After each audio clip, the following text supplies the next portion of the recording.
नमस्कार मित्रांनो, न्यू पृथ्वी विश्व लाईव्ह मध्ये आपले स्वागत आहे। मी आहे श्रीनिधी पुठ्ठेवाड कुंटूरकर। आज पाहूया कुंटूर येथील महात्मा बसवेश्वर महाराज जयंतीचा उत्साहपूर्ण विशेष अहवाल। कुंटूर गावात महात्मा बसवेश्वर महाराजांची जयंती महाआनंदात साजरी झाली। त्यांनी समाजाला समता, बंधुता, न्याय आणि श्रमप्रतिष्ठेचा अमूल्य संदेश दिला। विशेषतः स्त्रियांना समान अधिकार देण्याची त्यांची क्रांतिकारी भूमिका आजही प्रेरणादायी आहे। अनुभव मंटप या माध्यमातून त्यांनी लोकशाही विचारांची पायाभरणी केली। यंदाच्या जयंती उत्सवात कुंटूर नगरी आणि पंचक्रोशीतील सर्व लिंगायत समाजातील महिला, पुरुष, ग्रामस्थांनी मोठ्या संख्येने सहभाग घेतला। भजन, कीर्तन, आरती आणि कळस घेऊन निघालेली भव्य मिरवणूक शांततेने आणि उत्साहाने पार पडली। महात्मा बसवेश्वर महाराजांचे विचार आजही समाजात शक्य आहेत। कुंटूरकरांनी हा उत्सव यशस्वी करून सांस्कृतिक वारसा जपला। विश्व लाईव्हवर असे स्थानिक बातम्यांसाठी पाहत आहात। लाईक, शेअर आणि सबस्क्राईब करा। बेल आयकॉन दाबा। कमेंटमध्ये सांगा तुमच्या गावात जयंती कशी साजरी झाली। पुढच्या अपडेटसाठी जुळता राहा। धन्यवाद। जय भोळे, जय महात्मा बसवेश्वर।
माझ्या भाषा म्हणायचं होते नाही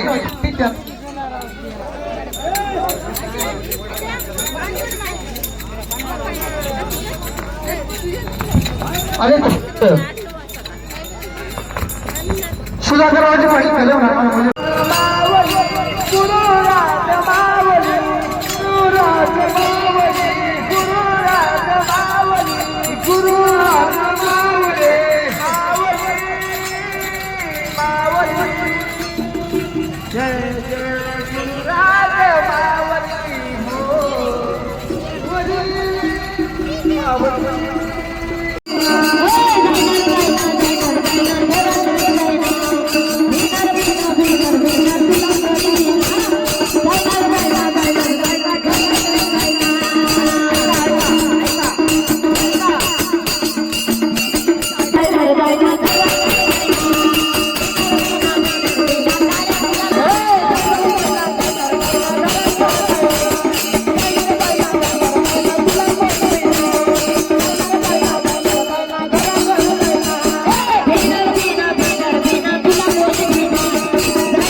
माझ्या भाषणाच्या वतीने मी त्यांच्या मनस्वी आभारी आहे. धन्यवाद.